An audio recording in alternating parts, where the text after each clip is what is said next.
अग्नि समिद्धि कविर ग्रह पतिर युवा हव्यवाड जुहास्य। ये आज की ऋचा है। अब जबकि आप एक एक ऋचा का एक एक शब्द का अर्थ लेते चल रहे हैं, तो अब तो वेद आपके लिए इतना गरु गंभीर नहीं होना चाहिए, सरस होना चाहिए, क्योंकि वेद हम सब की कहानी है। यहां धर्म और को लेकर के कोई मत मतांतर नहीं है। जैसा कि पिछली बार भी, पिछले रविवार के प्रवचन में भी हमने जाना कि वेद ये मान के चला है कि हम एक नित्य अवस्था से अभिशप्त होकर पुनः अपने आप को पवित्र करते हुए उस सत्य की ओर जाने के लिए आए।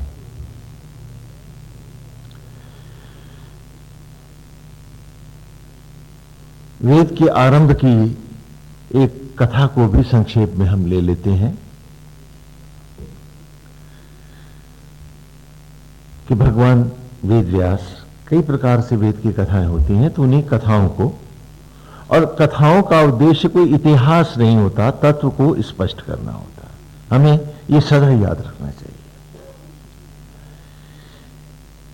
तो भगवान वेद व्यास जो वेदों के रचयिता हैं, संकलन करता है, रचयिता तो सब ऋषि हैं, जिस ऋषि ने जो जो अमृत हमें दिया उसका संकलन इकट्ठा किसने किया? वेद व्यास ने।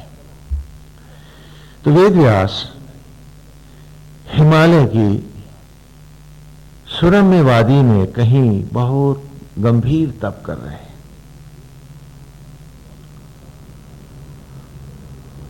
और उसी तप में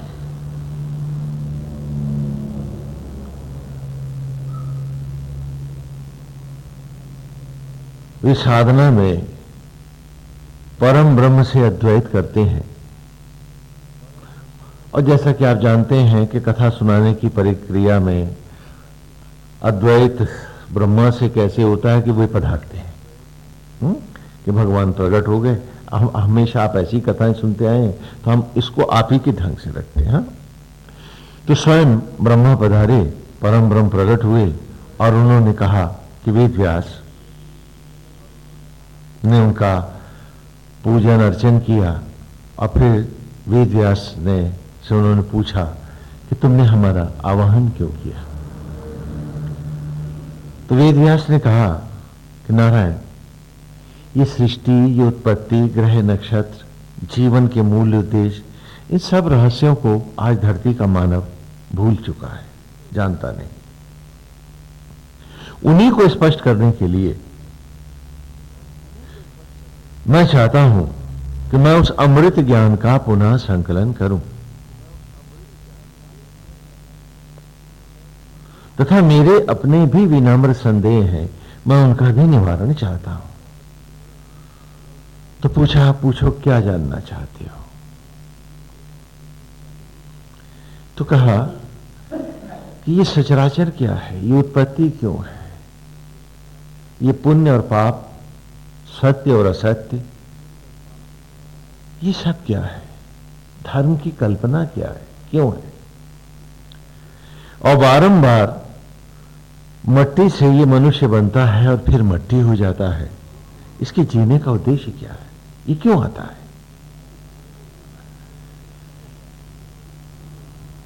तो उन्होंने उत्तर दिया कि तुम्हारा पहला प्रश्न की उत्पत्ति का रहस्य क्या है? तो वेद व्यास, ये उत्पत्ति यज्ञ के द्वारा होती है। यज्ञ ही सृष्टि का मूल है। यहां थोड़ा सा यदि हम विषयांतर करें तो उसको भी लेते चलें, बाकी विचारों को भी। हमारे सामने पाश्चात्य विज्ञान का उत्पत्ति का मूल एक ही कथा है, और वो है चार्ल्स डार्विन,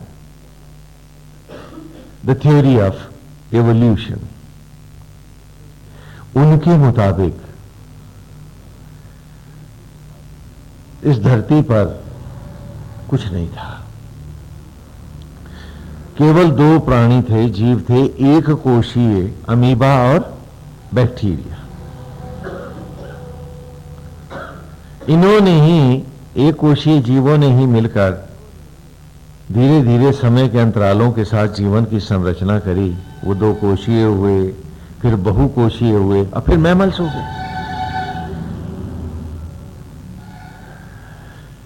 इसके अलावा और कोई फिलॉसफी हमें वहां नहीं मिलती है, क्योंकि एडम ईव और आदम और हवा की कथाएं भी जो हैं वो इवोल्यूशन ऑफ लाइफ पर कोई प्रकाश नहीं डालती कि जीवन, ये उत्पत्ति, ये रहस्य क्या है, ये कोई स्पष्ट नहीं करता है वहां। ये यूं कहें कि जरूरत ही नहीं समझा गया वहां, और डार्विन पहले हैं जिन्होंने बताया। लेकिन डार्विन की उस थ्योरी को आज सारा वैज्ञानिक विश्व अस्वीकार करता है।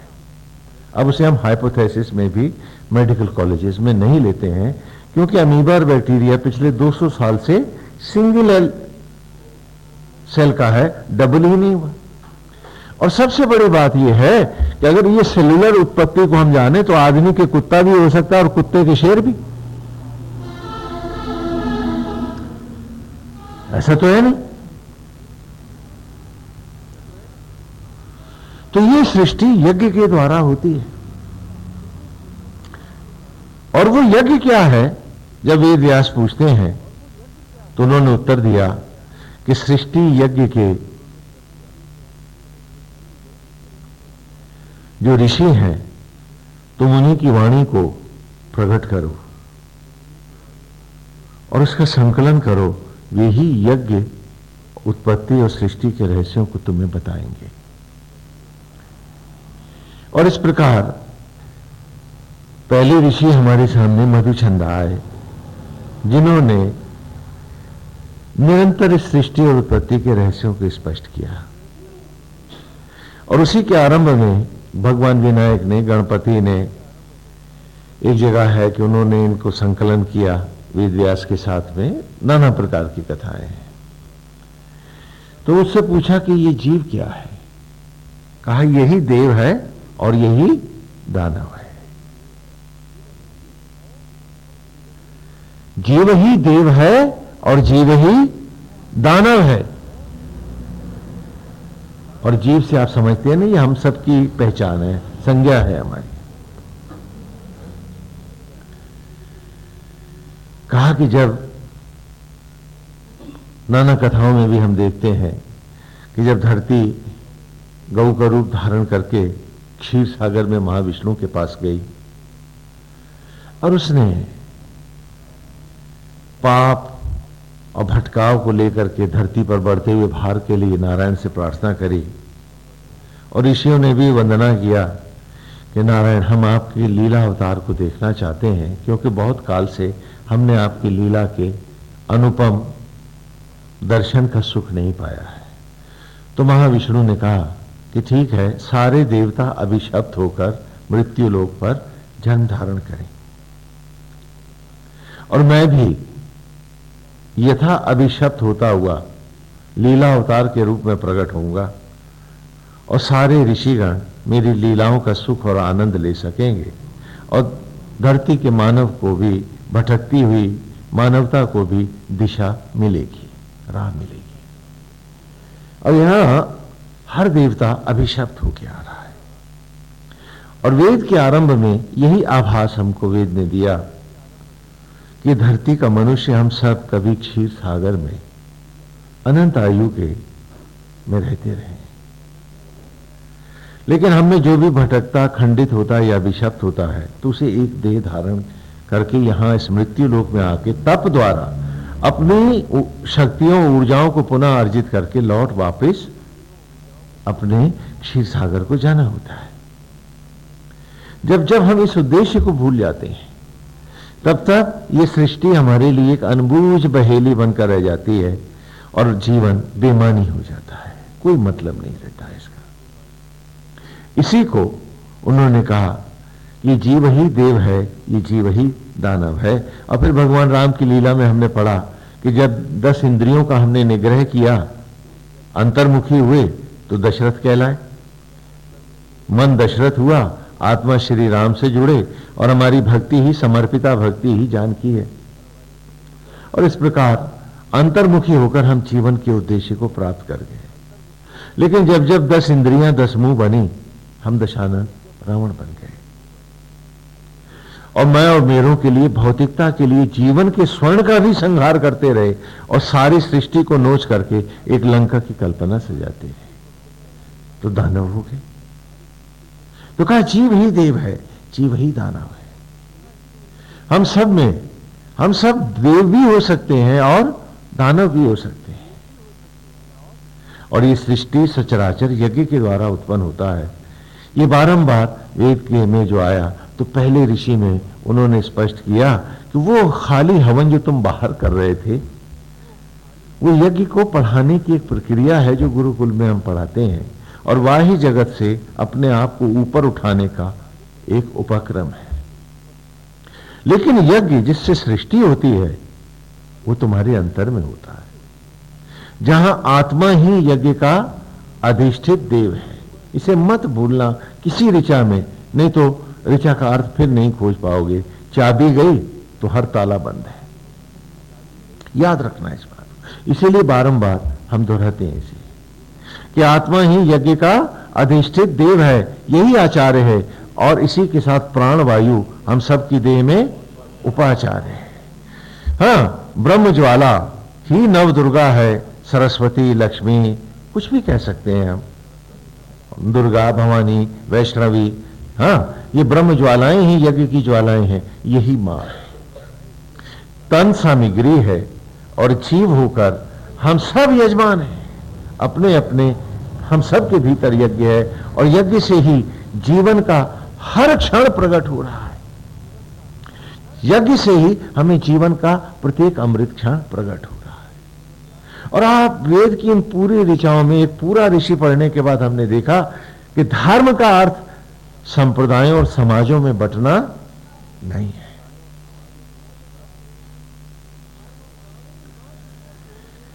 धर्म प्राणी मात्र को जोड़ने की प्रक्रिया का नाम है। जीव मात्र जुड़ेगा, आदमी और आदमी क्या बटेगा। हम कुत्ते में भी आत्मा देखेंगे, बिल्ली में भी अपनी अंतरात्मा का दर्शन करेंगे। क्यों? क्योंकि एक पिता परमेश्वर हम सबको। फिर भी हम धर्मों और समाजों में बंट जाते हैं, हम टुकड़े हो जाते हैं। ऐसा क्यों होता है? और खाली वाह्य धर्म ही धर्म रह जाता है। तो एक छोटी सी कहानी में फिर दोहरा देना चाहता हूं, इस ऋचा को खोलने से पहले। छोटी सी एक उदाहरण दे रहा हूं कि एक तपस्वी बहुत तपा। मैं ये उदाहरण कई बार आपको दे चुका हूं। एक तपस्वी बहुत तपा, इतना तपा अपनी ही आत्म अग्नियों में कि धरती पर सूरज का उजाला हो गया। और जब सूरज की तरह दमकने लगा तेज उसका और फैलने लगा चारों तरफ, तो बुराइयां डर गई। क्योंकि बुराइयां अंधेरे के बिना जीवित नहीं रह सकती, क्योंकि रोशनी ही, सच ही तो बुराई की मौत है। तो बुराइयां डर गई, भयभीत हो गई, और वो सारी बुराइयां भाग करके शैतान के पास गई। एक भगवान होता है तो एक शैतान के पास गई। शैतान से कहा कि शैतान चलो, अब धरती हम लोगों के जीने के काबिल नहीं है, यहां से भाग चले, अब यहां गुजारा नहीं होगा। तो शैतान ने हंस के पूछा, ऐसा क्या हो गया कि हम सबको भागना पड़ेगा?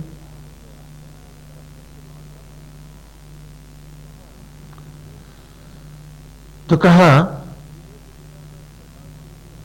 कि अंधेरे के बिना ना शैतान तू जी सकता है ना हम, और वो तपस्वी तो धरती पर ही सूरज हो गया है, अब कहां रहेंगे? वो हम में से किसी को अब जीने नहीं देगा, उसके तेज से ही हम सब भस्म हो जाएंगे। तो चलो तुम भी हमारे साथ भाग चलो। तो शैतान होता है। उसने मुस्कुरा के कहा, डरो मत, थोड़ी देर के लिए छिप जाओ। ये तपस्वी अभी अपना तप पूरा करेगा, ये तपस्वी अभी अपना तप पूरा करेगा और ये जाएगा। तो उसके बाद इसी के भक्त इसके पीछे संप्रदाय बनाएंगे, तो हर घर तुम्हारा होगा, इस सूरज का कहीं पता ना होगा।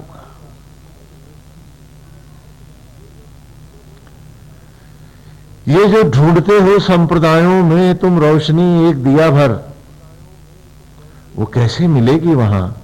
क्योंकि वो तो बन जाते हैं शैतान के घर। शैतान बांटता है, परमेश्वर जोड़ता है। और जब हम बिल्कुल कतई सतई जीवन जीने लगते हैं बहिर्मुखी होकर, तो धीरे धीरे वो धर्म और सांप्रदायिक धर्म उद्देश्यों से हटकर आडंबर को ओढ़ने लगता है, नाटक को अपने आ जाता है। और जैसे आप दुकान करते हैं, जैसे आप धंधा करते हैं, वो भी एक व्यवसायिक उपक्रम बन के रह जाता है। मुझे याद है कि एक बार ब्रिटेन के प्रधानमंत्री ने मिशन को लेकर के एक कमेंट कर दिया था, क्रिस्प बिजनेसमैन इन फैंसी ड्रेसेस, ये उसने पादरियों के लिए कह दिया था। तो बड़ा तूफान मच गया था। खैर उस बेचारे को माफिया मांगनी पड़ी, हिम्मत क्या उसकी जो कह जाए, और हिम्मत क्या हमारी जो हम ही कह जाए। नहीं कह सकते। लेकिन क्या उसने झूठ कहा था? क्योंकि जब जब हम सांप्रदायिक होते हैं, हमारे दृष्टिकोण संकीर्ण होते हैं, हम मानवीयता भी खो बैठते हैं, धर्म की तो बात ही मत करो। जब आप किसी एक मजहब को बढ़ाने के लिए कोई सेवा कर रहे हैं, तो service in the name of humanity है, यह कम्युनलिज्म है।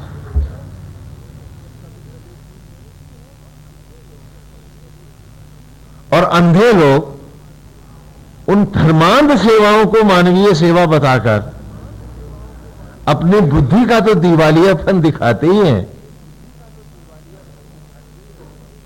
और साथ में मानवीयता पर भी प्रश्न चिन्ह लगा देते हैं। If the service is in the name of to spread Hinduism और Christianism, it's not service to the humanity but service to the shallowism, जबकि धर्म का कोई उद्देश्य नहीं है। ये सांप्रदायिक झगड़े, ये भेदभाव धर्म नहीं स्वीकारता है। जब बनाने वाला एक है, देखो कोई भी सेक्ट है वो ये कहता है कि वो एक है जिसने हम सबको बनाया है, तो फिर तुम सबको फाड़ के दो क्यों कर रहे हो, चार क्यों कर रहे हो? गाली उसी को तो दे रहे हो कि जब रावण भी जानकी का अपहरण करता है तो संत का, सन्यासी का, प्रीस्ट का ही रूप धारण करके आता है वो। तो संप्रदायों को और धर्म को अच्छे से समझना भी जरूरी है, तभी ये वेद समझ में आएगा। क्योंकि वेद उस सृष्टि और उत्पत्ति के मूल यज्ञ और राह को लेकर के हमारे भटकते पैरों को दिशा दे रहा है। वो ये नहीं कह रहा कि हम किसी इज्म में फंसे, वो कह रहा है कि हम उस सत्ता को पहचाने जो हमारे भीतर है। और ये इसी सत्य को स्वीकार करके हम चले। क्योंकि जब जब धर्म व्यवसायिक हो जाता है, हम स्वर्ग नहीं नरक पाते हैं, पूजने वाले भी और पुजाने वाले भी, और बहुत बार तो मजाक बन जाते हैं। अभी कुछ दिन पहले एक हमको किस्सा बता रहे थे कि भाई एक तो भक्त होता है, एक नास्तिक होता है। तो एक नास्तिक के पीछे एक पंडित जी पड़े हुए थे कि इससे माल नहीं उतारा तो हमारी पंडिताई कहेगी। तो वो घाट में रहे और एक दिन वो उनको गंगा जी में नहाता मिल गया, तो वहां जाके खड़े होके बोले, देखो जजमान आज नहा रहे हो और गंगा जी में नहाने वाले को दक्षिणा। तो उसने देखा कि आज तो फंस गए, लेकिन वो भी तेज था। तो उसने कहा कि भैया दक्षिणा तभी तो लोगे ना जब पहले मेरा तिलक करोगे, तुम्हारे पे चंदन तिलक है ये नहीं।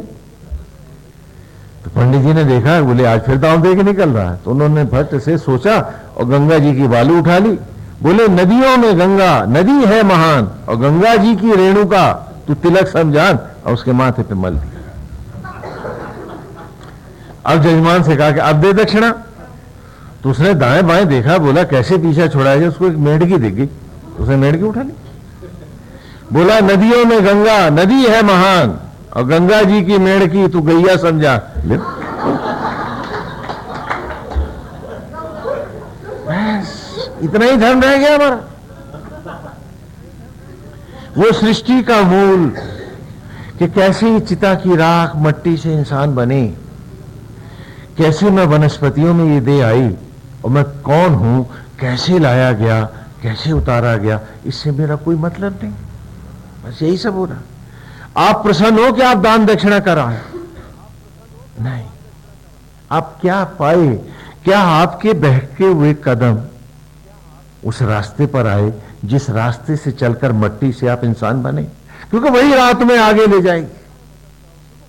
उस राह से दाएं बाएं भटक जाओगे तो रास्ता तो यहीं से घूम गया, पुनः 84 लाख योनियों की तरफ।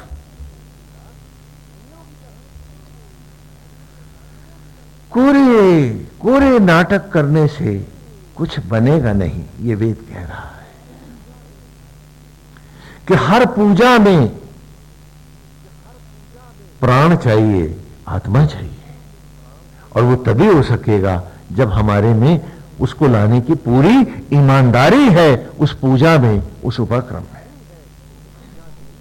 ये समझने की बात है कि हमारी अवस्था कैसी है। एक और बहुत सुंदर दृष्टांत हमें मिल चुका है पिछले ऋषि में कि मेरी अवस्था क्या है कि जैसे सागर में उतरा गोताखोर। भाई गोताखोर सागर में उतरता है ना, तलहटी पे आता है तो पूरा खोल पहने रहता है, ऑक्सीजन भी मिले और किसी जीव जंतु से उसकी रक्षा भी हो सके। बोलो, है ना? तो सागर में उतरा गोताखोर ही तो हूं मैं। वहां गोताखोर क्या मकान बिल्डिंगें दुकानें बनाने गया है? नहीं, कुछ मोती चुगने गया है, कुछ अनुसंधान करने गया है, और उस खोल की ऑक्सीजन के समाप्त होने से पहले ही उसे लौट के बाहर आना है। उसे लौट के बाहर आना है। यदि देर हो गई तो वो खोल जो उसकी जीवन की रक्षा कर रहा है वही उसकी मृत्यु का कारण बनेगा। बोलो। और क्या जब वो सागर से बाहर आता है तो खोल पहन के बैठा रहता है? क्या उसे फिर खोल की जरूरत होती है? उतार के अलग फेंकता है और आराम से स्वस्थ होकर रहता है। तो उसी प्रकार in the ocean of gravity, माया के सागर में मैं भी तो ये खोल पहनकर इस सागर में उतारा गया हूं, क्योंकि खोल के बिना मैं यहां तो मुझे अन्न, जल, जो कुछ भी चाहिए, भोजन और ऑक्सीजन, इस खोल की रक्षा के लिए चाहिए। जीव का भोजन तो आज भी ज्योति है, क्योंकि ज्योति के ही लोक से आया है। ये शरीर पुष्ट रहे, उसकी रक्षा होती रहे, क्षीर सागर भीतर बना रहे, मायाएं प्रवेश ना करें, वो विचलित ना हो और तप करता हुआ अपने अनंत की राह पर अपनी ऊर्जा को संगठित करके पुनः लौट जाए अनंत आयु की ओर। तो इसीलिए जहां खोल है वहां खोल के जैसा जीवन है, लेकिन ये शरीर तो तुम नहीं हो। अरे एक्सीडेंट में हाथ कट जाता है तो भी तो तुम रहते हो। बोलो नहीं क्या? तो शरीर है, ये शरीर संरक्षण कर रहा है मेरे शरीर के भीतर उस क्षीर सागर का, जिसमें कि ये जीव स्वस्थ होकर माया रहित क्षेत्र में रह सकता है। लेकिन क्षीर सागर क्योंकि माया रहित क्षेत्र है, तो इसलिए अलग से उसे क्षेत्र बनाने की जरूरत नहीं है, तो शरीर की भी जरूरत नहीं है।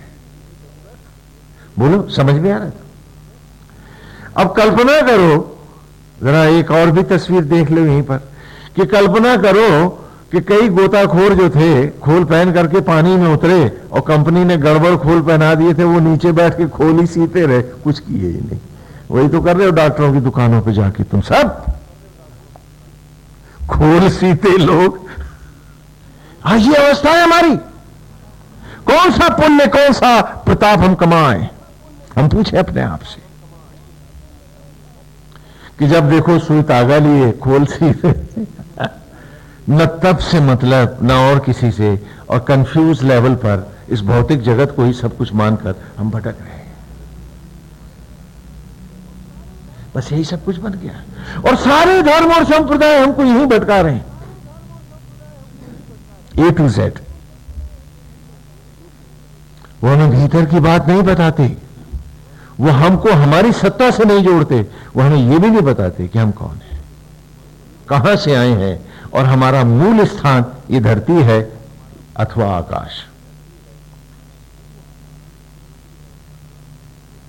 ये वेद है जो सृष्टि की ही या माने उत्पत्ति और ज्ञा माने ज्ञान को प्राप्त होना, इसको यज्ञ कहा है हमने, न कि खाली लकड़ी और वो ये किया था इसलिए कि भटकते पैरों को साधने के लिए इस पुनीत यज्ञ को बाहर करो और उसके साथ ही भीतर की शुद्धि लेकर अपने में यज्ञ हो। वही आज की ऋचा है, क्या कि अग्निना अग्नि ही समिध्यते, आग को आग में जलाता चल,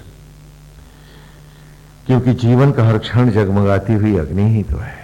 तो जीवन के क्षणों को ब्रह्म ज्वालाओं में यज्ञ करते हुए, अपने हर विचार को, जीवन की हर इच्छा को उसी में जलाते हुए, अग्निना अग्नि ही समिध्यते, और मन को, विचारों को आत्मा में ही समाधिस्थ करते हुए। इसने ये नहीं कहा कि यहां जाना, वहां जाना, उस हेवन में जाना, उस बैकुंठ में जाना, ना, तेरे भीतर है सब, वहीं जाना, हम सबके भीतर है। अग्निना अग्नि ही समिध्यते, अग्नियों को अग्नियों में, गीता में भी आया है कि अर्जुन बहुत से योगी हैं जो अग्नियों को अग्नियों में यज्ञ करते हैं, है ना, अध्यायों में पढ़ोगे तो मिलेगा तुमको। ये वही ऋचा यहां भी है। हाँ, भगवान जो कुछ भी बता रहे हैं वही ऋषि भी नारायण लीला करके स्पष्ट कर रहे हैं, कर तो इसी का अमृत रहे हैं वेद का।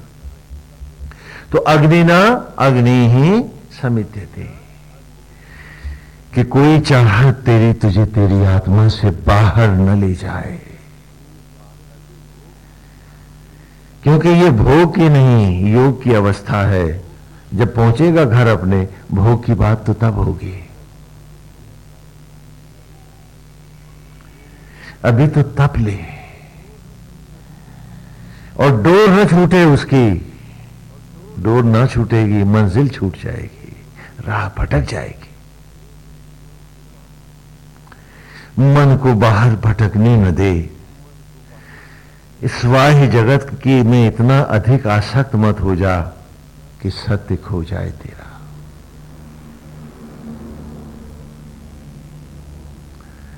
उस सत्य को पहचान, वो जो तुझे क्षण क्षण जिला के लाया है,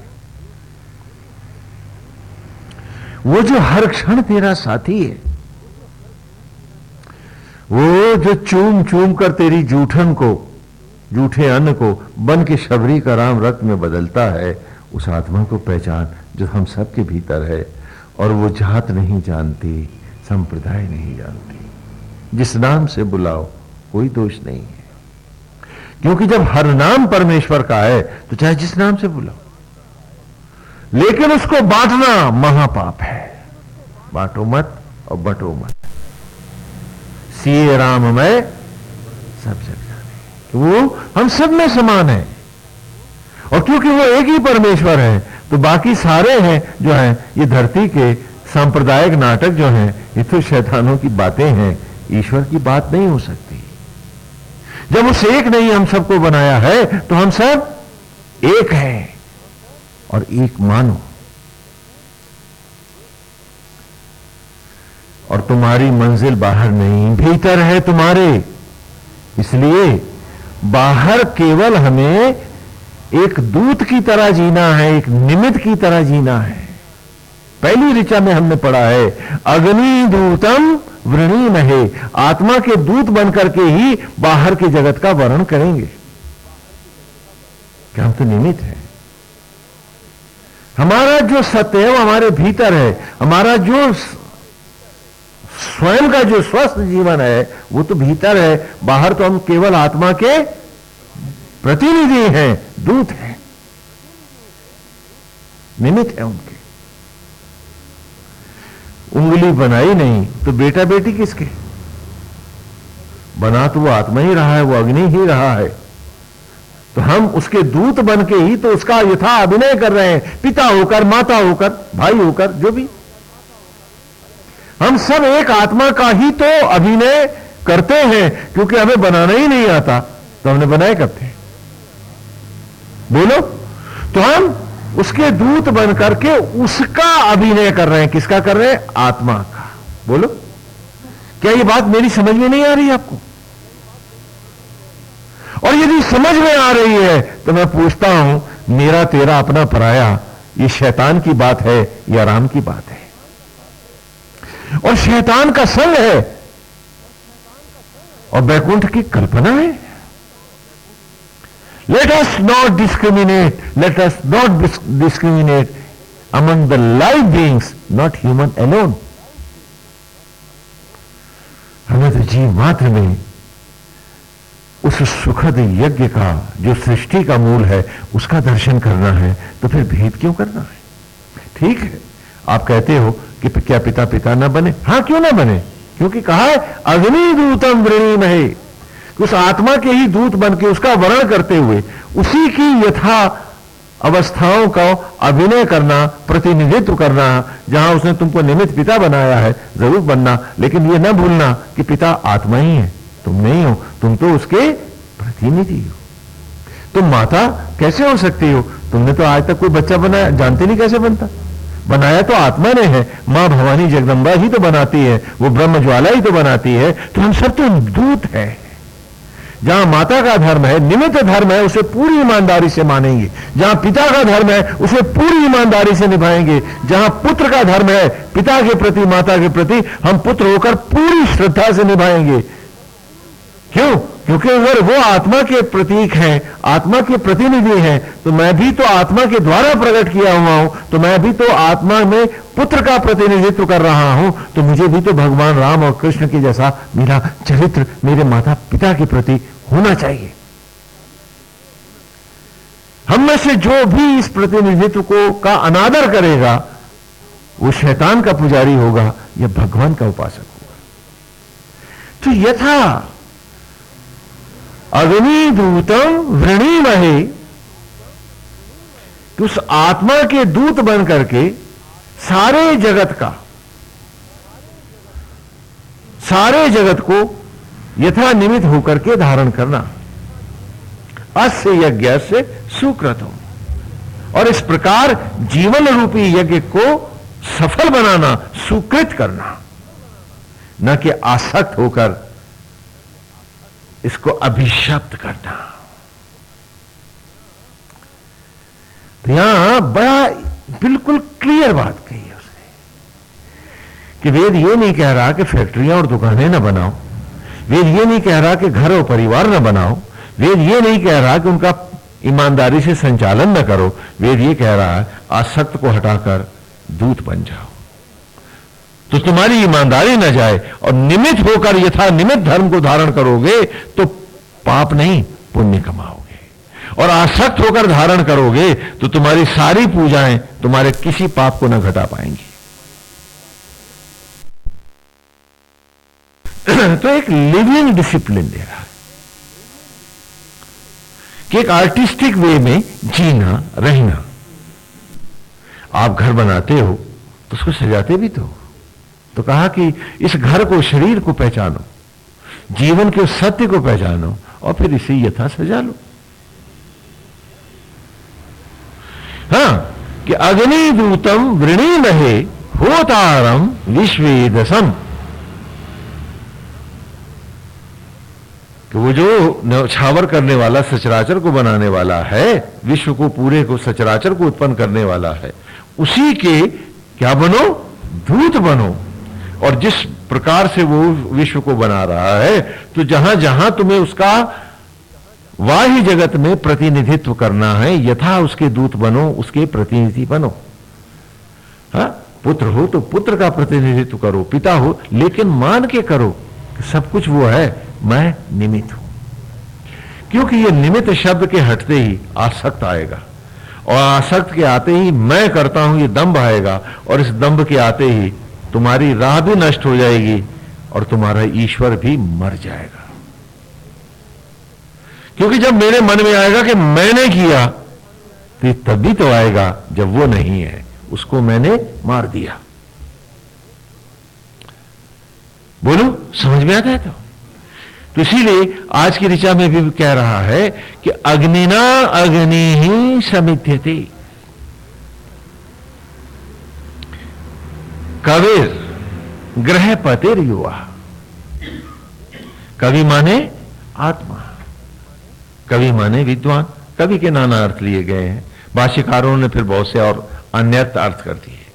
तो कविर ग्रहपतिर युवा, कि अपने मन को सदा युवा बनाए रहो उस आत्मा में, नित्य युवा अर्थात नित्य जागरूक, पूरे बल से, आस्था और शक्ति से।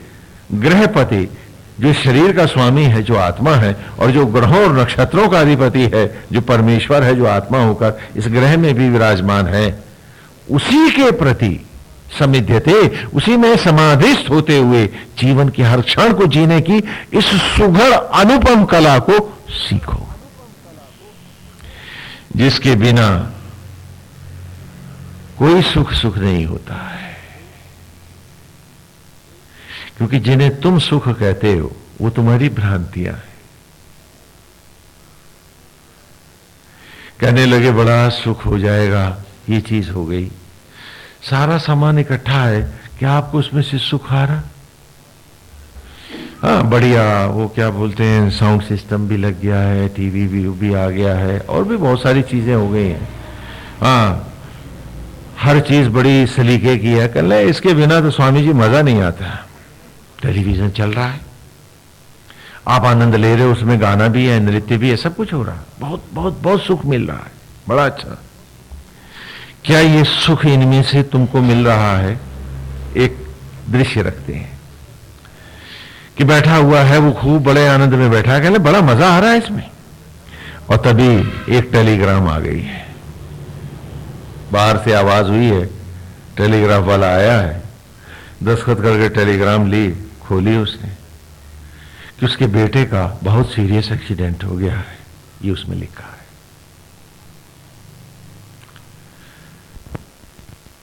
गोविंद हरि हरि नारायण। तो टेलीग्राम आ गया है कि तुम्हारे बेटे का सीरियस एक्सीडेंट हो गया है। अचानक सारा दृश्य खत्म हो गया,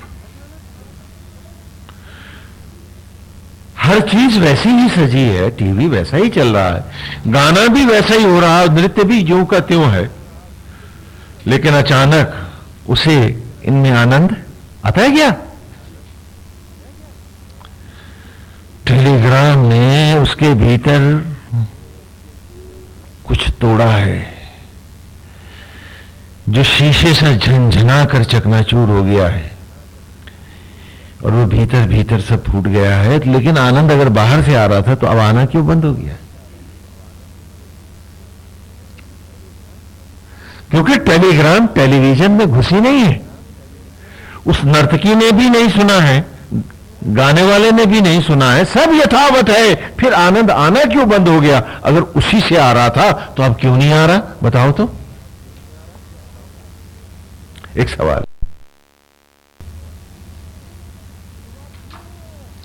कि वो अब क्यों नहीं आ रहा, वो आनंद अब मुझे क्यों नहीं मिल रहा है। अगर यही सब सुख था तो अब सुख मुझे क्यों नहीं मिल रहा, क्यों नहीं छू रहा है। टेलीग्राम ने जो कुछ तोड़ा वो तो मेरे भीतर था, तो क्या टेलीग्राम ने मेरे सुख को तोड़ा था, तो क्या वो सुख मेरे भीतर था। और मैं अपने को ही मूर्ख बनाता हुआ अपने ही आत्मा के सुख को इन वस्तुओं के द्वारा भोग रहा था। जैसे कुत्ता हड्डी मिल जाए सूखी मोटी तो वो जबड़े में रख के चबाने लगता है।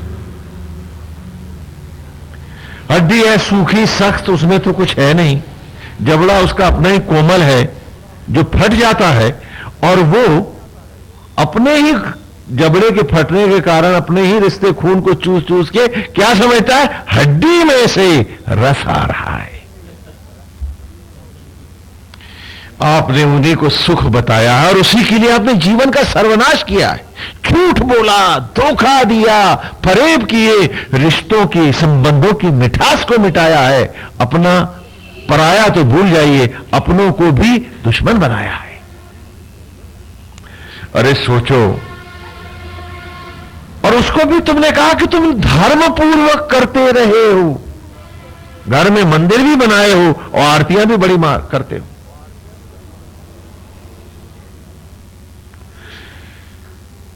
क्या करते रहे हो, पूछो अपने आप से। ये वेद पूछ रहा है हम सब से। और क्या ये झूठ, ये स्वांग, ये प्रपंच, ये नाटक दुनिया को तो धोखा दे सकते थे, लेकिन जो तुम्हारे भीतर बैठा हजार आंख से देख रहा तुमको, क्या तुम उसे भी झुठला पाते? वो हर झूठ जो तुमने बाहर बोला है और किसी ने सुना हो ना सुना हो, अरे हमारा क्या मतलब, झूठ बोलता बोलने तो, हमसे क्या लेना, ये कह के वो तो निकल गया। लेकिन जिसे सब कुछ लेना है उसको तो वो झूठ गोली की तरह भीतर लगा है, जो तुम्हारा आत्मा है। हाँ, तो पुण्य तो सारा नष्ट हो गया, बाकी क्या बचा है? एक दम रह गया है कि हमने इतने व्रत किए हैं, हमने इतनी मालाएं फेरी हैं, हमने इतने तीर्थ कर डाले, लेकिन सच क्या है?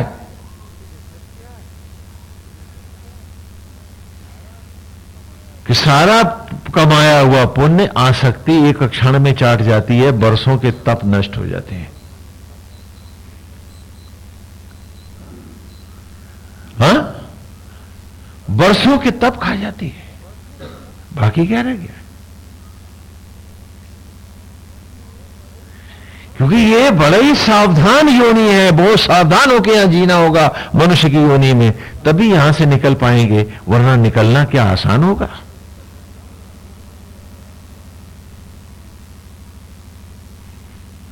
देखो, फैक्ट्रियां बहुत तरह के कपड़े बनाती हैं, बहुत बहुत कीमती भी बनाती हैं, लेकिन हर कपड़े का वो टेस्ट तो नहीं होता जो पैराशूट का होता है, भले सस्ता है।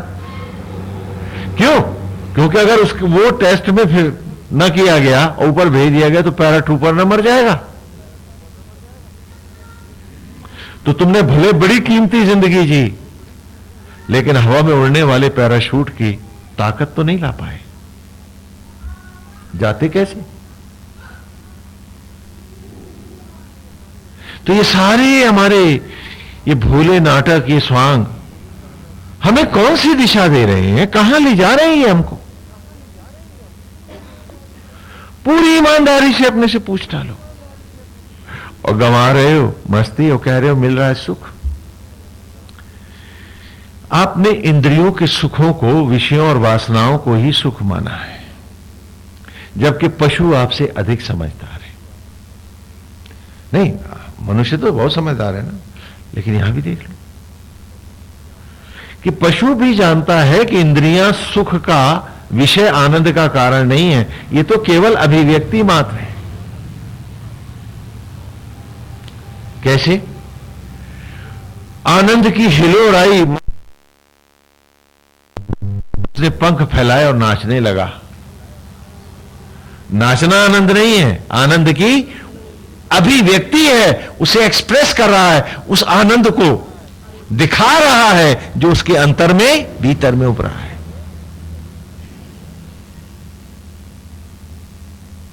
बोलो, समझ में आती है बात? बछड़े में आनंद की हिलोर आई, वो कुलांचे भरने लगा, नाचने लगा, बम्माने लगा। तो बम्माना नाचना आनंद है? नहीं, उसके भीतर जो आनंद की लहर है उसको अभिव्यक्त कर रहा है। तो इंद्रियां और विषय आत्मा के आनंद की अभिव्यक्ति मात्र ही तो है। तो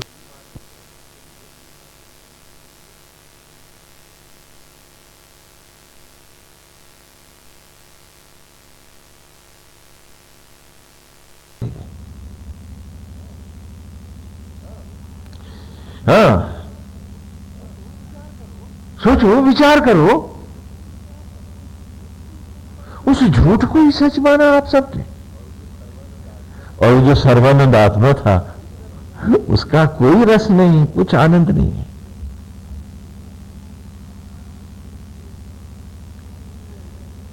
यही ये ऋचा कह रही है कि अग्नि ना अग्नि समझ देते कबीर ग्रह पतिर युवा। इस विचार को युवा रखो, उस नित्य पुरुष में रखो और नित्य बना के रखो।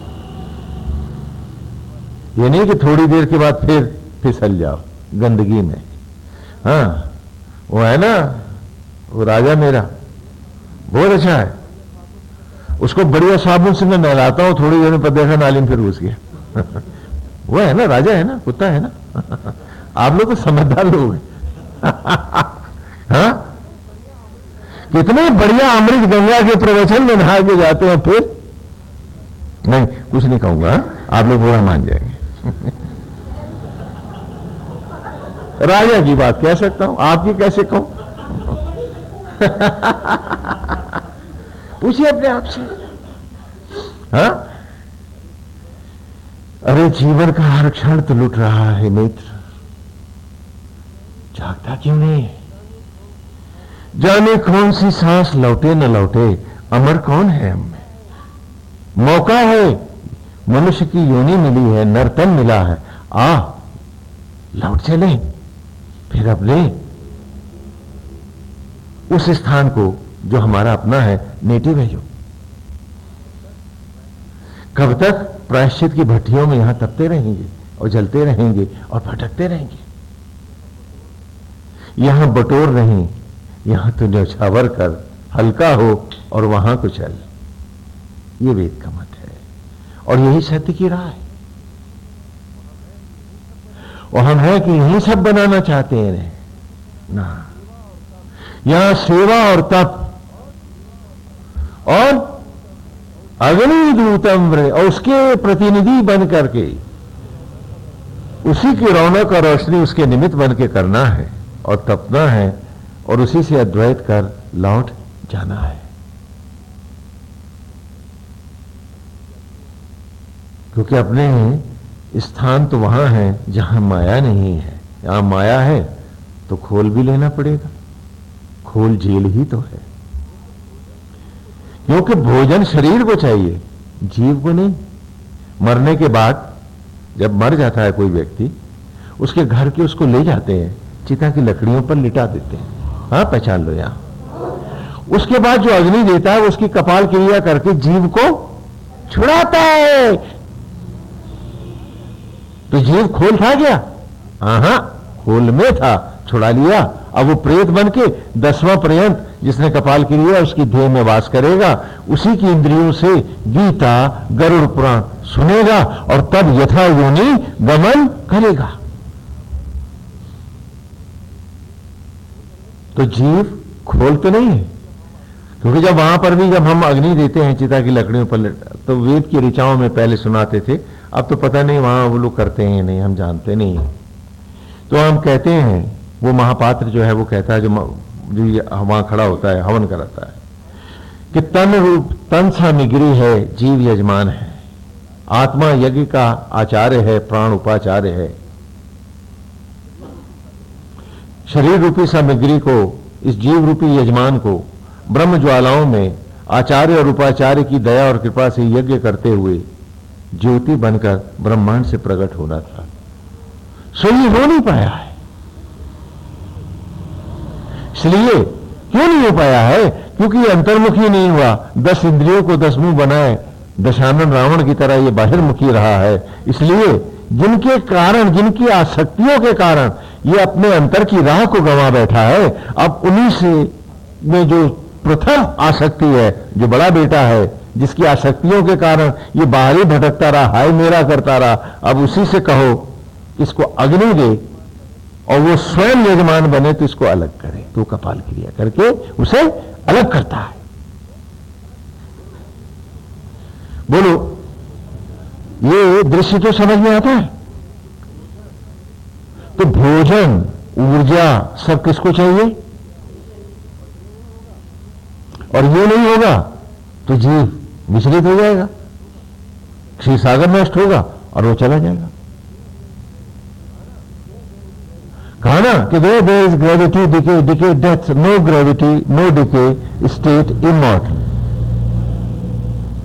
माया ही ग्रेविटी से पेनिट्रेट न करें, इसी के लिए ये शरीर और इसमें सारी ऊष्मा शक्ति और ये जीवन के महाभारत है, जो बॉडी का हर सेल और इसकी ऊर्जा शक्तियां लड़ती हैं, जिससे शरीर का क्षीर सागर बना रहे। तो वो भोजन जो तुमने खाया है, वो भोजन सहज ही रक्त में बदल सके।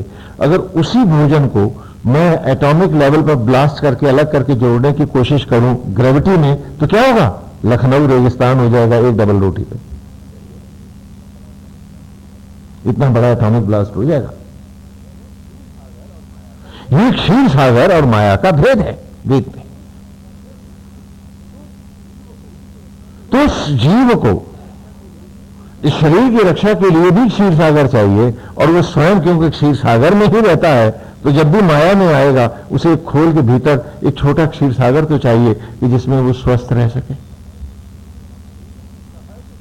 अपनी सहज स्वाभाविकता में।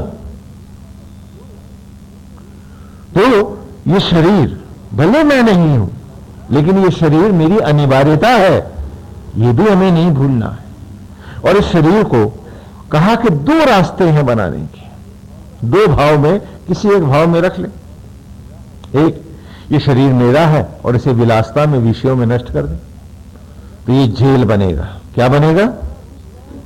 अब तुम्हारा रूप क्या है शरीर में, जरा पहचान लो। शरीर क्या है? जेल है, और आत्मा हो गया जेलर है। और जीव क्या है? कैदी। और वो घुटन भरी विषयों की जिंदगी, जितना उच्छृंखल और दंड विषयों में होगा उतनी ही सजा अस्पतालों में पाएगा। नहीं पाएगा क्या? बोलो, मेंटल लेवल पर भी या फिजिकल लेवल पर।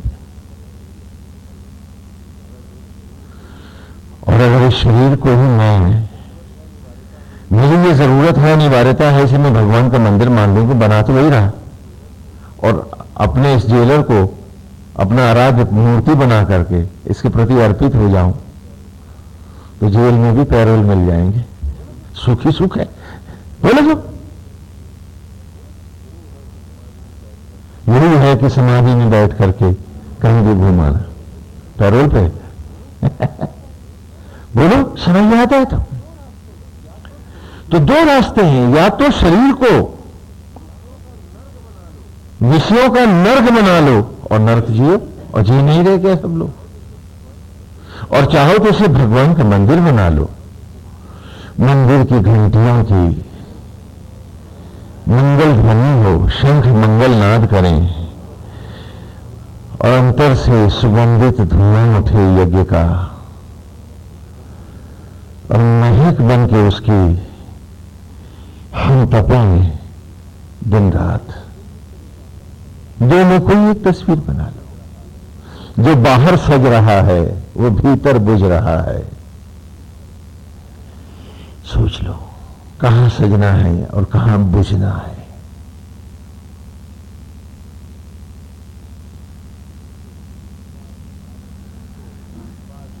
इसी को बाद में कालांतर में संप्रदाय ने लिया कि वो भस्म लगाते हैं कि वाह जगत भस्म है, ज्योतियां भीतर है। तो बाद में वो भी एक ट्रेडिशनल बन गया, सिल्किन कपड़ा पहनने लग गए। बड़ा महंगा होता है वो आजकल तो। हाँ, क्योंकि उसमें जितना सर्दियों में वो लकड़ियां जला करके राख बनाते हैं, फिर उसमें तमाम तेल आदि से लेकर के जब शरीर पे मलते हैं तो एक एक कुंदा रोज जल जाता है। तो रोज 500-1000 रुपए की एक ड्रेस हो जाती है। हाँ, बहुत कॉस्टली ड्रेसेस हैं आपको। वो भी फैशन हो गए ना। तत्व से समझो इसे कि हमने कोई व्यक्ति कोई सुख नहीं उठाता, सुख मात्र आत्मा का है। अज्ञानी जन उसे दुकानों में ढूंढते हैं, ज्ञानी जन समाधिस्थ हो निरंतर पीते। एक और छोटा सा इसी में उदाहरण दे देता हूं, जिससे इस ऋचा को आप आत्मसात कर लो, क्योंकि ये ऋचा आपकी आत्मा है। हर ऋचा आपकी आत्मा, एक से एक अनुपम है, सुंदर है। और एक एक शब्द का अर्थ भी इसलिए दे रहे हैं कि जिससे आपके मन में आप कोई संदेह ना रहे। पुराने भाष्यकारों वाली बात नहीं कर रहे, एक एक शब्द का अर्थ दिए जाते हैं कि ये कितना अनुपम है, कितना सुंदर है। इसे समझो इस बात को। आप पानी कब मांगते हैं बताओ तो मेरे को? जब प्यास लगती है। और प्यास कब लगती है? अंदर का पानी घट जाता है। बिल्कुल ठीक कहा। तो बाहर नशे कौन मांग रहा? सुख बाहर कौन मांग रहा? जिसके भीतर का सुख तो मर गया, आत्मा से कट गया। वो तो आज भी मरा हुआ है और कल तो मरेगा ही।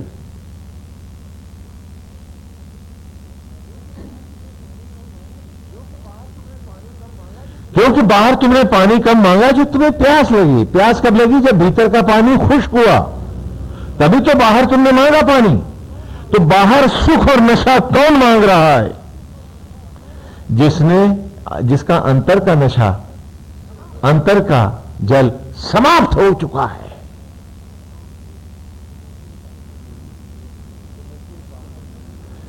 तो नशे बाहर नहीं भीतर ढूंढो, उसके मनोहर रूप का नशा करो। कवि ग्रह पतेर युवा, और ये विचार सदा युवा रहे, उस नित्य पुरुष की तरह नित्य हो जाए। ऐसा जमे कि उसकी मनोहारी छवि फिर मेरे नेत्रों से कदापि कदापि न जाने पाए।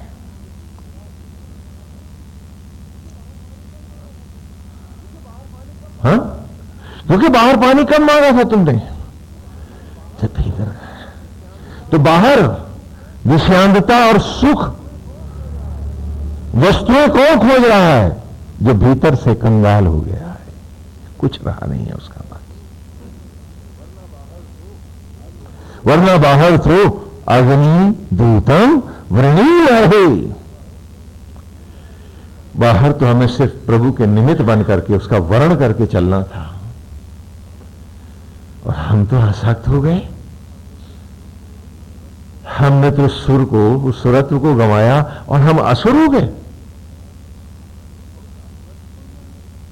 और उस असुरत्व को ही हमने सब कुछ बना लिया। पूजा है तो वो भी असुर की है। ऐसा हर असुर सिद्धियां भी पाता है तो नारायण से ही पाता है, तब करके। और वो सिद्धियां ही फिर उसको मिटाती भी तबीयत से जम करके। और वही सिद्धियां हैं, वही तप है जो ऋषि को मोक्ष दे जाता है और रावण को मिटा जाता है। तो ये सुर पूजा और असुर पूजा का भेद है।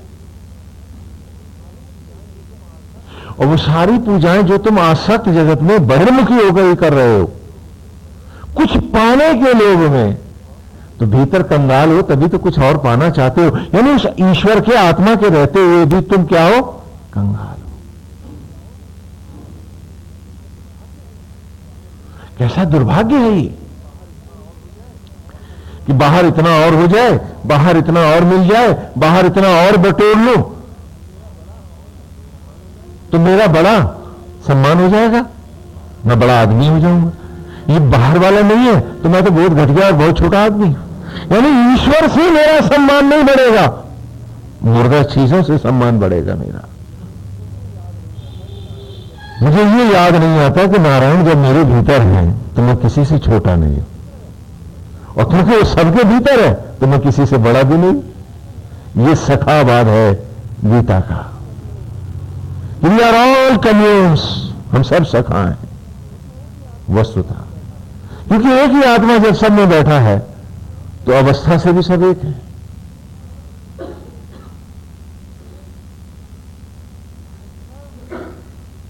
हम सब सखा हैं। सखा में छोटा बड़ा नहीं होता। भाइयों में छोटा भाई बड़ा भाई हो सकता, लेकिन सखा में तो सब बराबर होते हैं। कहानी कि कृष्ण के सब सखा बराबर, कि जब वो ईश्वर हम सब में समान रूप से समाया है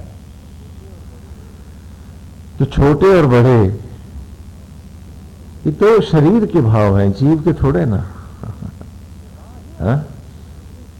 कहा ही अर्जुन जितने जन तेरे हैं उतने भी मेरे हैं। लेकिन हे अर्जुन तू पूर्व जन्मों के रहस्यों को नहीं जानता है, मैं जानता हूं, भगवान कह रहे हैं। यहां अर्जुन कौन है?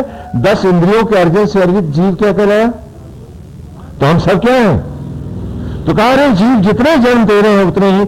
आत्मा घटघटवासी शरीरत को कौन चला रहे? सारथी कौन है? आत्मा कृष्ण। हाँ, तो मेरी मुझसे बात हो रही है गीता में भी, समझो इस बात को। तो कहा हे अर्जुन जितने जन्म तेरे हैं उतने ही मेरे हैं, क्योंकि जब जब ये जीव तू रूप लेता है आत्मा होकर मुझे ही तो उस रथ को चलाने बोले समझ में आता है। तो हाँ, नारायण ही तो आते हैं आत्मा होकर उस रथ को चलाने के लिए। तो कहा कि जितने जन्म तेरे हैं उतने जन्म, लेकिन तू उनको नहीं जानता है। क्यों? क्योंकि तू आवागमन के प्रवाहों से लौटता है तो तेरा पिछला ज्ञान लुप्त हो जाता है। और मैं आत्मा हूं जो मरता ही नहीं तो जन्मेगा कैसे? मैं तो योग माया से प्रकट होता हूं तो मेरा ज्ञान स्थिर रहता है। तो तुम्हारे भीतर एक आत्मा है, बोले है कि नहीं? है ना? और उसमें सब कालों को, सब लोगों को, सब समयों को जानने वाला है। तो तुम्हारे पास कितना बड़ा खजाना है। तो अगर बाहर बाहर भागने के बजाय भीतर का ताला खोल लो तो कौन सा ज्ञान है जो तुम्हारे पास नहीं है? इसी का नाम उस आत्मा से जुड़ने को हमने योग कहा है, न कि मुर्गासन, कुकुटासन, न्यूरासन। आजकल ये जो योगा क्लासेस शुरू हो गए हैं उससे हमारा कुछ, ये तो व्यायाम है, फिजिकल एक्सरसाइज है। योग क्या है कि मैं उस सत्ता से जुड़ जाऊं जो अजर अमर है, अविनाशी है, नित्य है। कबीर ग्रहपतिर युवा, ये जो अभी आया है कि वो कवि, वो आत्मा ग्रहपति जो शरीर का स्वामी है, और युवा जो नित्य है, मतलब जो किसी भी आयु की सीमा को प्राप्त नहीं है, एवर है। तो बाहर इतना जो भटक रहा हूं, अरे भीतर सीधा उससे जुड़ क्यों नहीं जाता? अनंत सत्ता मेरे पास होती। और कौन सा युग है, कौन सा लोक है, कौन सा ज्ञान है जो मुझे प्राप्त नहीं है? हाँ? और उस आत्मा को हम पा रहे हैं, ये तुम कैसे जानोगे? थर्मामीटर भी तो चाहिए आपको कि आप कहां खड़े हो, वरना जाओगे गुरुजनों से पूछने तो पूछेंगे जेब में कितना है, उतनी ही अवस्था है फिर तुम्हारी, उधर ढीला करो वही तो कहेंगे। तो मैं तुम्हें थर्मामीटर भी दे रहा हूं वेद के। एक बात बताओ, जब तुम जल के प्रपात की तरफ चलते हो, जल प्रवाह जहां बहुत पानी का झरना गिर रहा हो पहाड़ से, नदी, तो तुम्हें दूर से कुछ सुनाई पड़ता है? पानी के गिरने की धगत धगत धगत धगत की भारी आवाज, और हवा में भी कुछ मिलता है, ठंडक नहीं मिलती क्या? तो तुम जानते हो आगे पानी का झरना है, तभी हवा में ये फर्क आ गया है और ये आवाज आ रही है। और जब तुम तेज आग के अलाव की तरफ बढ़ रहे होते हो तो दूर से ही क्या मिलती है? गर्मी और रोशनी। बोलो तो। तो याद रखो, जब तुम्हारे अंतर के सुख, तुम्हारी जन्म जन्म की वो प्यास, मिठास, सबके साथ जुड़ने का भाव, हर क्षण का रोमांच सारे तन में मिलने लगे, जब हर आता जाता अच्छा लगने लगे, तो समझ लेना तुम अपनी आत्मा के पास हो गए। और जब नींदी आंखों में भी उसकी नीलाभ ज्योतियां मिलने लगे, तो समझ लेना कि करीबी और हो रही है, थोड़ा और तेज चलेंगे तो अद्वैत हो जाएगा, बढ़ते जाना। और जब जब तुम्हारा मन वाह्य जगत को भटकने का करे, झूठ और प्रपंच की तरफ जाने का मन हो, झूठे विषयों की तरफ ये मन पुकारे तुमको, तो समझ लेना कि दूर जा रहे हो। ये दूरियां न जाने कितने 84 लाख जन्म की ये दूरियां हो जाएगी। एक बार 84 लाख नहीं, जाने कितने 84 लाख। वह पूजा पाठ तुम्हारे भौतिक जीवन को भले सुव्यवस्थित कर दे, लेकिन भटकाओं को कैसे रोक पाएगी? बाहर की पूजा बाहर ही ठीक करेगी, अनंत की राह में तो नहीं ले जाएगी।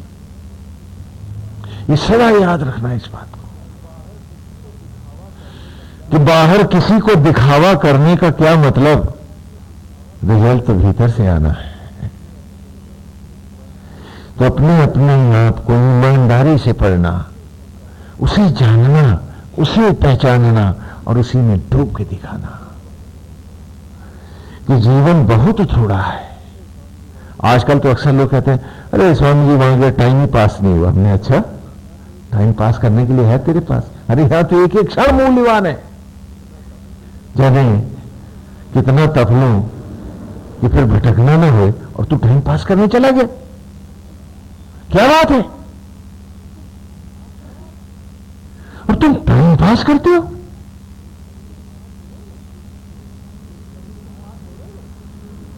टाइम में तो पास होना ही है। अरे उसकी मिठास में, उसकी रूहानियत में, उसकी मस्ती में, उसके मिशन में क्यों न जाए? और याद रखो, सुख और नशा विचार का होता है, वस्तु का नहीं। उदाहरण देते हैं आपको। एक व्यक्ति ने नशा किया, भांग खा ली, तो उसने बताया कि इसमें यह नशा होता है।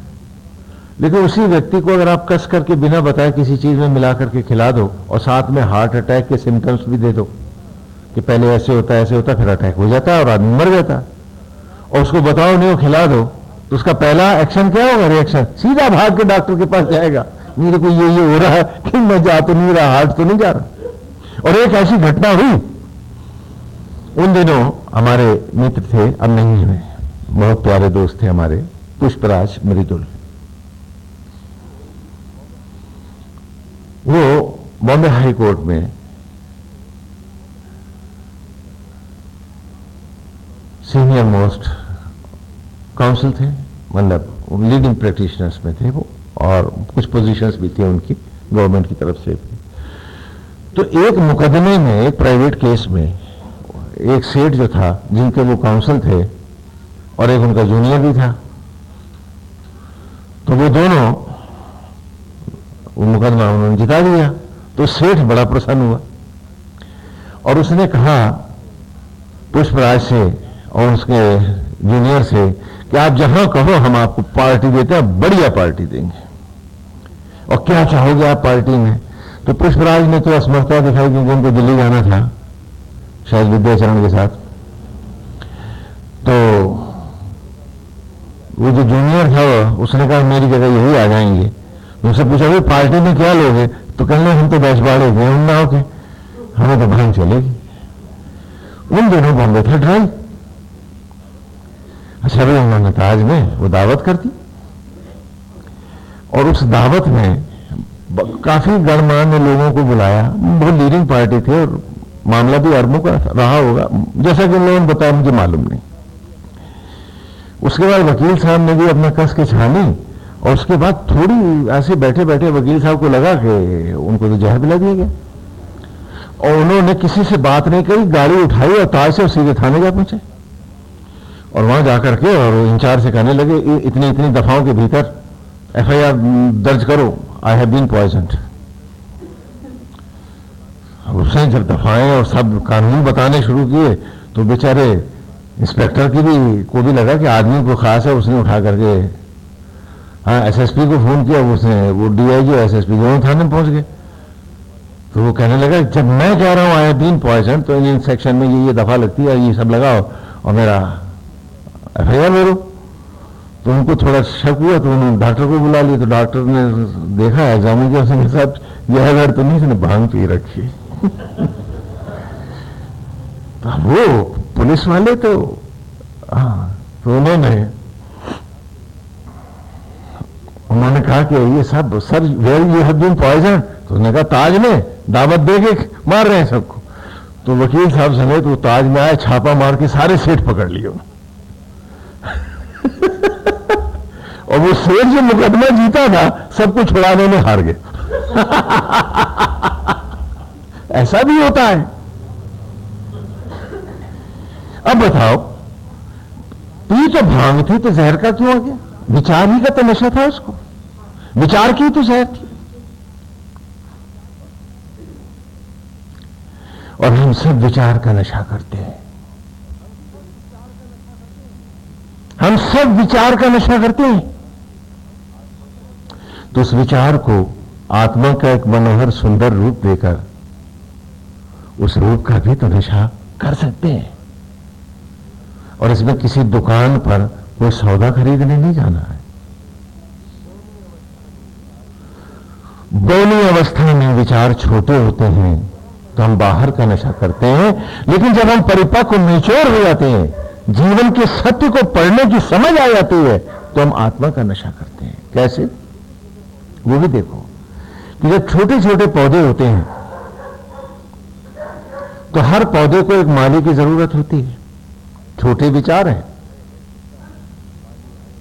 भय है, चिंता है, माली आए, निराई निकाई करे, सींचे, खाद दे, नहीं तो पौधा मर न जाएगा। लेकिन क्या वो बड़े पीपल के पेड़ को जो आश्रम के बाहर खड़ा है, क्या उसे भी माली की जरूरत है? तो जब विचार छोटे पौधे होते हैं तो मालियों की तड़प हुआ ही करती है। लेकिन जब विचार प्रभु भक्ति के साथ जुड़कर विशाल पीपल बन जाते हैं और जड़ें आत्मा सागर में उतर जाती हैं, तो माली का काम क्या है? पानी भीतर से मिलेगा, नशा बना रहेगा, जीवन चलता रहेगा। और एक बात और देखो कि उस छोटे पौधे को तो माली चाहिए, लेकिन पीपल को, लेकिन मालियों को तो पीपल चाहिए। तो कहां तुम सबके पीछे हाथ फैलाए भागते फिरो इस विश्रांत जगत में अतृप्तियों को लेकर के, और कहां संसार खोजे तुमको? ये व्यक्ति वही है, केवल विचार की बौनेपन और परिपक्वता का ही तो भेद है। तो हम उन विचारों को आत्मा में लाकर इतना सुघड़, इतना परिपक्व क्यों ना बनाए कि हम मालियों के पीछे न भागें। माली जब चाहें हम सेवा करते,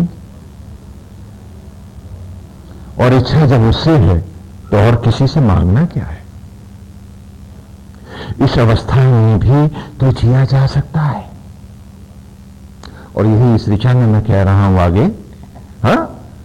अर्थ ले लो, इसी ऋचा को ही लेके चल रहे हैं हम कि अग्निना अग्नि समिध्यते, कि हर तृप्ति ऋचा को आत्म ज्वालाओं में, अपनी अंतरात्मा में ही यज्ञ करते हुए, आत्मा को ही सर्वस्व मानते हुए, उसी को के रूप को ही नशा मानते हुए, उसी में समाधिस्थ होते हुए, कबीर ग्रह प्रतिर युवा और आत्मा जैसे नित्य यौवन को आत्मस्थ होकर सुखपूर्वक जीते हुए। आपने सुना है कि खरबूजे को देख के क्या करता है? तो जब विश्रांत जगत में भागोगे तो बूढ़े तो हो ही जाओगे, क्योंकि बूढ़े तो बाकी भी हैं।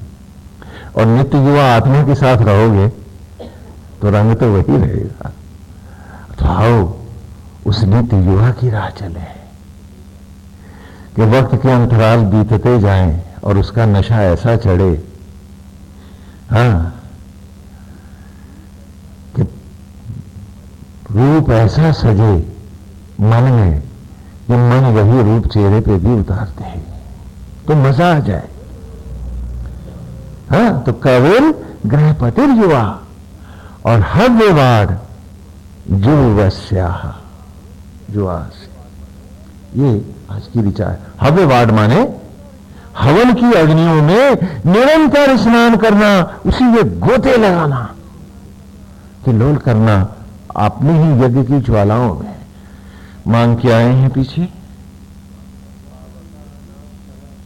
मांग के आए, पावका ना सरस्वती वाजे भीर वाजिनीवती यज्ञम वष्ठु धिया वसु, कि पावका ना सरस्वती,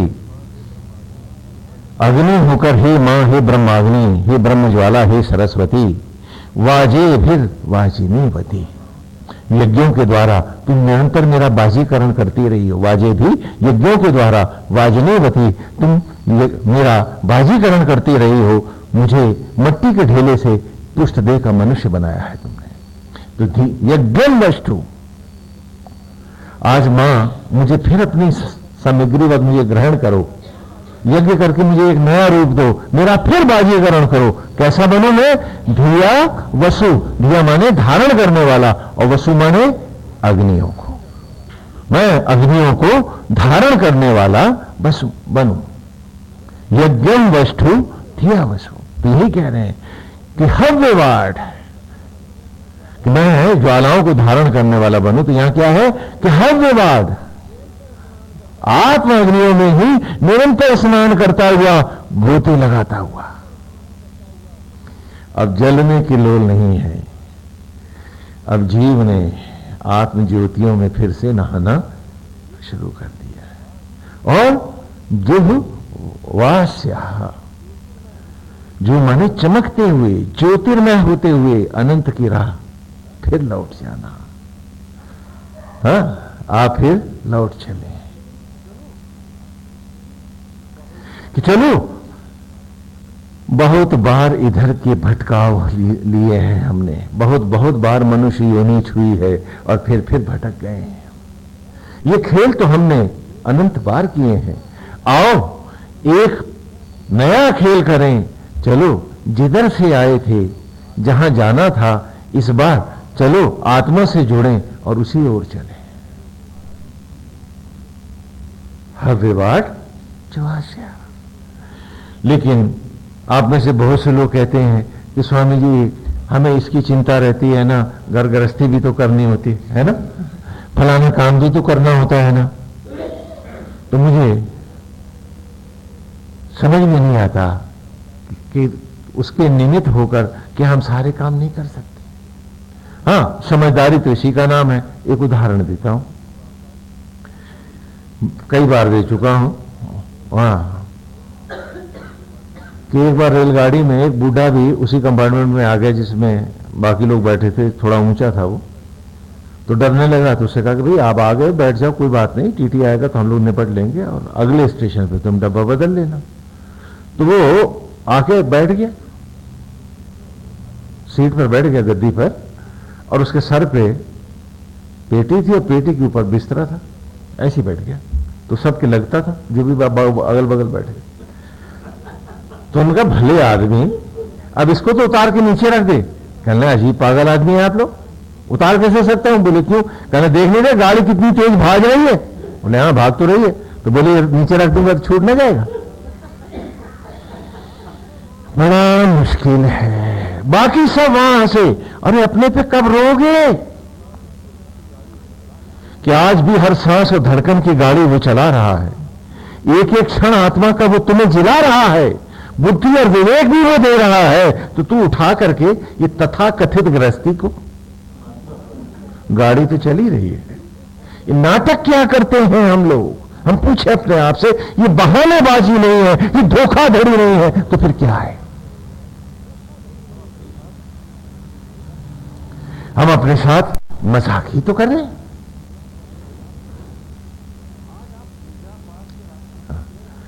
आज आप पूजा पाठ के रास्ते चलते हैं तो आप सोचते हैं कि चलो अब आप भी गुरु जी बन जाओ, दो चार चेले आपके भी बन जाए, आप में भी कुछ वो सिद्धि दिखाने को आ जाए, तो भाई क्या बात है, जरा मजा आ जाए।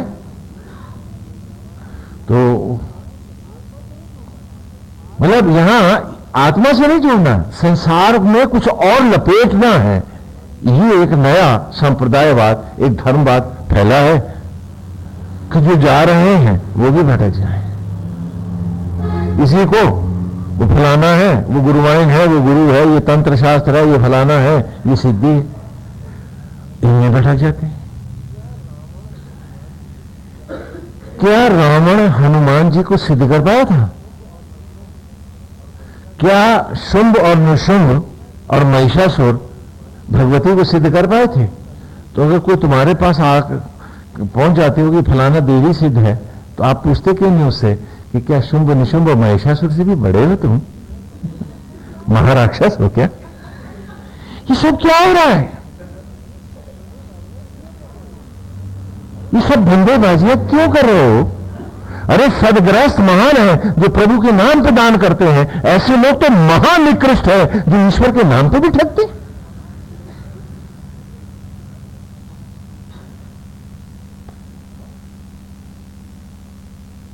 हाँ,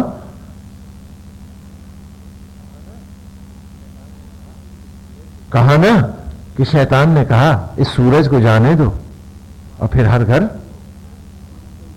तुम्हारा होगा, बुराई हो, इस सूरज का ही कहीं पता ना होगा। और आज के सब जगह वही नहीं।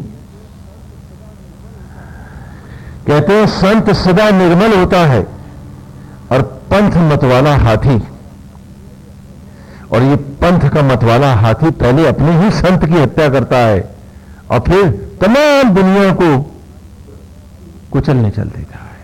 सारी दुनिया से उदाहरण ले लो, क्राइस्ट मसीहा एक अद्भुत महान संत था, वो ईश्वर का बेटा ही था। वो गरीब गरड़ियों को भी मानवीय अधिकार दिलाना चाहता था, कोई संप्रदाय नहीं चलाना चाहता था। वो माइंड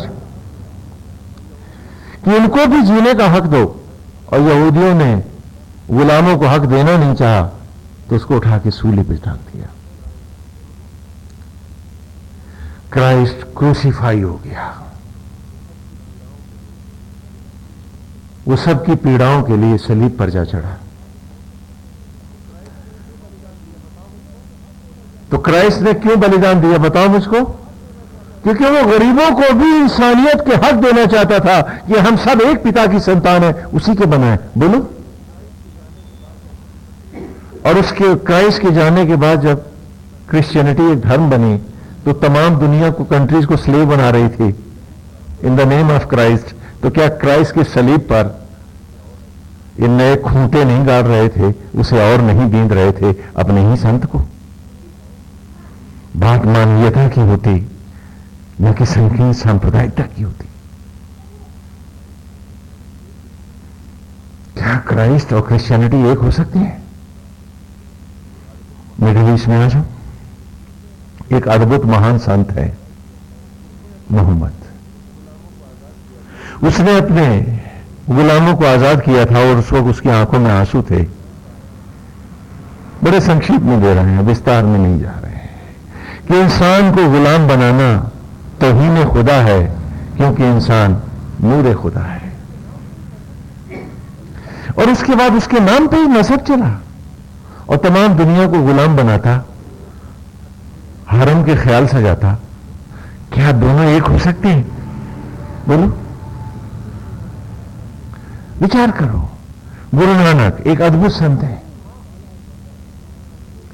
प्राणी मात्र में उसके दो बाजू हैं, बाला और मर्दाना। एक मुस्लिम है, दूसरा पंडित है। वो दोनों को सीने से लगा के रखता है। उसके बाद जब पंथ बनता है तो पहली घल्लू वगैरह मर्दाने पे थी, अब की बार बाले का नंबर लगा हुआ था। कबीर अद्भुत संत हुआ। गुरु रामानंद है, गुरु मंत्र श्री राम है। मस्त गाता भजो रे मन राम गोविंद हरि, जप तप साधन कछु नहीं लागत, खर्चत नहीं गठरी। कहत कबीर जा मुख राम नहीं, ता मुख धूल भरी, भजो रे मन राम गोविंद हरि। कबीर हटा, और कबीर पंथी एक संप्रदाय बना तो राम और कृष्ण को गाली देता। क्या एक कबीर की हत्या नहीं है? श्री राम शबरी के जूठे बेर खाते हैं, निषाद राज को अपने गले से लगाते हैं और वो उसका सहपाठी है। और उसके बाद वैष्णव मतावलंबी जब संप्रदाय बना तो छूत पात जात पात भेद पात। क्या ये राम की स्तुति है? क्या ये राम की पूजा है? तो संत सदा निर्मल होता है और पंथ मतवाला हाथी, और ये पंथ का मतवाला हाथी पहले अपने ही संत को मारता है, उसके विचारों को तोड़ता है और तब दुनिया को तबाह करने और बांटने चल देता है। ये जो अमृतमय ग्रंथ है, जो अलौकिक दिव्य ग्रंथ हैं, जो अमृत ज्ञान है, जब तक ये संत के पास रहते हैं मनुष्यता को अध्यात्म के पंख लगते हैं और वो पुनः लौट क्षीर सागर तक जाती है, नील गगन पाती है। और यही ग्रंथ जब संप्रदायों के हाथ में आ जाते हैं ये कागजों की जेल बन जाते हैं और सारा संप्रदाय मिलके इस जेल का एक सींचा नहीं हिला पाता, भले सारी उस ग्रंथ को दीमक खा जाता हो। इसलिए धर्म और संप्रदाय के भेद को अच्छे से जो नहीं समझता है वो धर्म रूपी गंगा का अमृत नहीं पीता है। धर्म रूपी नदी के बीच में जो भंवरे होते हैं उन्हीं भंवरों में फंस के डूब के मर जाता है, अकाल मृत्यु पाता है। ये ठीक है कि गंगा नहीं भंवर रहेगी, संप्रदाय भंवर है, गंगा धर्म है। इस धर्म को पढ़ो और अपने अपने भीतर भागो। अमर कोई नहीं है, हमने जाना हम सबको है। और इस ऋचा को अपने जीवन में हर सांस में बसाना है कि हर बार जब सांस लौटे तो सुगंध बन के आए। खाली टेप रिकॉर्डर की तरह शब्द नहीं बजाने हैं, भाव सहित जीना है। कहा ना, हरि व्यापक सर्वत्र समाना, भाव से प्रकट हो भगवाना। वो ऋचा जब तक ऋचा बन करके टीपी जा रही है उसका कोई मतलब नहीं है। जब वो भाव बन गई है तो नारायण प्रकट हो जाएंगे। हर ऋचा में तुम्हें सत्य मिल जाएगा। और बड़ा ही सरल मार्ग है, बड़ा ही मनोरम राह है कि बस करना इतना है, अग्नि दूतम वृणी नहे हो तारम विश्ववेदसम, कि अपने जीवन को उस संपूर्ण सचराचर को बनाने वाले जो होतार हैं, करने वाले, जो न्यौछावर करने वाले हैं, जो आत्मा होकर मेरे भीतर विराजते हैं, अब मैं उन्हीं का दूत बन के जीऊंगा।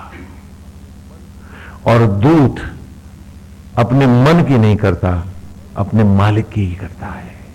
मालिक की ही करूंगा, मन को मालिक के अधीन रखूंगा। अस्य यज्ञ से सुकृतम, कि ऐसे ही इस यज्ञ में अपने जीवन को सुकृत करूंगा, सफल करूंगा। और अग्निना अग्नि ही समिध्यते कविर ग्रह पतिर्युवा, कैसे करूंगा कि हर क्षण को अपनी आत्मा में ही डुबाता हुआ, उसकी रूप रस माधुरी में अपने को बसाए हुए, उसकी मनोरम छवि को से रोमांच लेता हुआ, उसको रंग देता हुआ और उस सांचे में स्वयं ढलता हुआ, कविर ग्रह पतिर युवा, उस नित्य युवा, उस नित्य पुरुष में अपने को डुबाता हुआ, उसी के मनोरम रूप में डूबता हुआ, समाधिस्थ होता हुआ, मैं अपने आप को उसी में डुबाता रहूंगा और उसी के भावों में अपने आप को अर्पित करते हुए निरंतर हर क्षण उसी में बसा हुआ और उसी को निमित्त बनाता हुआ हर सांस हर क्षण जीऊंगा। और हव्यवाड जुहावस्या, कि उसकी जीवतियों में ही नहाता रहूं। नहाने में आपको दुख होता है कि सुख होता है? मजा आता है ना? तो किल्लोल बनेगा जीवन, आत्मा की मस्ती मेरी मस्ती होगी। कोई ईर्ष्या, कोई द्वेष, कोई लोभ, कोई मोह, कोई अतृप्ति, कोई आसक्ति अब मुझे छू नहीं पाएगी। हर सांस दे रहा है वो, हर सांस उसी में का नशा करके आएगी और फिर उसी में डूब जाएगी, उसका निमित्त बनेंगे, उसी में रहेंगे।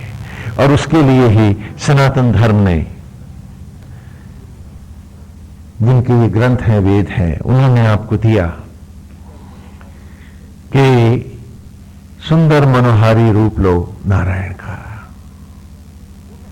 चाहे जो नाम दो, क्योंकि हर नाम उसी का है, हर रूप उसी का है। बस बांटना मत उसे, और बंटना नहीं तुम कभी। सीए राम में सब जग जानी, एको ब्रह्म द्वितीय नास्ति।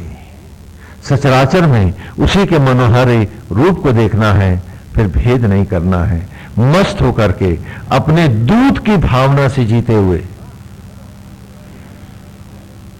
हाँ देखो ना, अभी हनुमान सीरियल भी आ रहा है, देखो ना, हनुमान जी जब दूत बन के जाते हैं, वे चाहें तो एक क्षण में सारी लीला समाप्त कर सकते हैं, लेकिन नहीं, वे तो राम के, यही तुम्हारा जीवन है। भले सामर्थ्य शक्ति कितने भी क्यों ना हो, उसका दुरुपयोग कभी नहीं करना। जो उस ईश्वर के निमित्त सत्य है, उसी को धारण करना। और भरत की भावना से जीना है। हाँ, कि भक्ति में जो रथ भरत है, वो गद्दियों की तरफ नहीं भागता है, गद्दियों पे नारायण की पादुका विराजता है, कि उन्हीं के चिन्ह विराजेंगे। क्यों? क्योंकि वो जो ग्रहपति है, स्थान तो उसका है, मेरा कहां से होगा? मैं तो उसका निमित्त हूं, तो सारे दायित्व उसके निमित्त होकर के मैं सारे अवध का राज्य संभालूंगा, गद्दी नहीं बैठूंगा, वो तो वही विराजेंगे। और जो गद्दी पे बैठ जाता है, वो सुख गंवा देता है।